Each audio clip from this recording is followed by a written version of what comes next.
যে সময় মার্কেটে রসুন এবং গ্রাহক প্রবেশ করে সেই টাইমে আজকে বৃষ্টি হয়েছে, যে কারণে আমদানিটা কম ছিল, গ্রাহক কম ছিল মার্কেটে। এবার প্রথমের দিকে যে বেচা কেনাটা আজকে সেটা প্রথমের দিকে ভালো দিকে দেখা দিয়েছিল, কিন্তু বেলা যখন গড়ায় সকাল 7:30 থেকে 8টা যখন বাজে তখন হালকা বৃষ্টিটা কমে এবং রানিং দেখা যায় কয়েকটা রসুন মার্কেটে প্রবেশ করে। দেখুন প্রথমের দিকে যে রসুনটা দাঁড়িয়েছিল 50 থেকে 60 বস্তা, তার পরবর্তীতে যখন দেখা যায় রসুন সেখানে 150 থেকে 160 বস্তা মতো উপস্থিত হয়। এবার দেখুন প্রথমের ধাক্কায় আমদানি কম থাকার কারণে বাজারটা একটু ভালো দিকে দেখা দিয়েছিল, তবে তখন খুব একটা স্ট্যান্ডার্ড কোয়ালিটি স্ট্যান্ডার্ড সাইজের রসুন দেখা দেয়নি। ক্যাট রসুন এসেছিলো, কিছু লাডুয়া এসেছিলো, সেটাই কিন্তু বেচাকেনা হচ্ছিল। তার পরবর্তীতে দেখা যায় গড় রসুনও আসে, কিছু স্ট্যান্ডার্ড সাইজের বড় সাইজেরও আসে, কিন্তু সেই হিসেবে সেই কোয়ালিটির রসুন দেখা দেয়নি।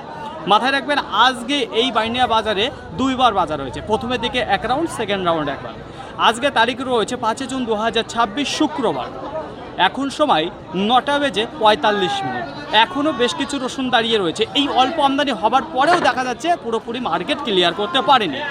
তবে আরেকবার বলবো, প্রথমের দিকে ক্যাট রসুন 44 টাকা, 45 টাকা, 46, 48, 50, 52, 55 টাকার মধ্যে দেখা দিয়েছিল স্ট্যান্ডার্ড কিছুর মধ্যে। এবার তারপরে ক্যাট এবং লাডুয়া যেগুলো ছিল সেগুলো 60 টাকা, 65 টাকা, 68 টাকা, 70 টাকাও কিছু রান করেছিল।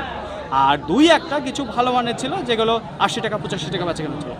যখন 7:30টার পরে রসুন মার্কেটে আরও আসে তখন সেই টাইমে বেচা কেনা দেখা যায় কিছু গড় যে রসুনগুলো রয়েছে 70 টাকা রয়েছে, কিছু 75 টাকা রয়েছে, কিছু 80 টাকা রয়েছে, এর মধ্যে দেখা যায়। এবার দেখুন কিছু ভালো মানের যে রসুনগুলো রয়েছে একটু মোটা সাইজের বোমফুল হালকা লাডুয়া দিয়ে যেগুলো মিক্স রয়েছে, দেখুন কিছু 90 টাকা রয়েছে, কিছু 92, কিছু 94 টাকা, কিছু 95 টাকার মধ্যে বেচা কেনা আছে।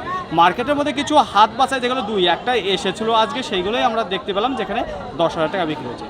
তার উপরে কিন্তু আমার চোখে দেখা নেই পারে কিছুটা। তো দেখুন আরেকবার বলবো, আমদানি একেবারেই কম রয়েছে, একেবারেই উল্টোপাল্টা বাজার রয়েছে। আজকের এই বাজার ধরে কোনোরকমভাবে কেনাবেচা করা যাবে না, কারণ আমদানি নেই, গ্রাহকও নেই। তো আমদানিটাও কম রয়েছে, গ্রাহকটা কম রয়েছে, কেনা লেভেলটা একটু ভালো ছিল। তার পরবর্তীতে দেখা যায় এখনও রসুন দাঁড়িয়ে রয়েছে। তো এই টাইমে দাঁড়িয়ে যে বেচাকেনাটা চলছে সেটা কিন্তু আবার ডাউন বাজার চলে এসেছে। আজকে 3বার মার্কেট আপ ডাউন করেছে, বোঝাতে পারলাম। প্রথমে একটু বাজার ভালো ছিল, তারপরে বাজার আবার খারাপ, তো আবার দেখা যাচ্ছে খারাপের দিকে। তো এইভাবে আজকে বেচাকেনা করে সম্পূর্ণ ক্লিয়ার করতে পারেনি। আশা করা যাচ্ছে কিছু রসুন আজকে রিটার্নও যেতে পারে এই বাইন্ডিয়া মার্কেট থেকে 150 থেকে 160 বস্তা রসুন থাকার পরে।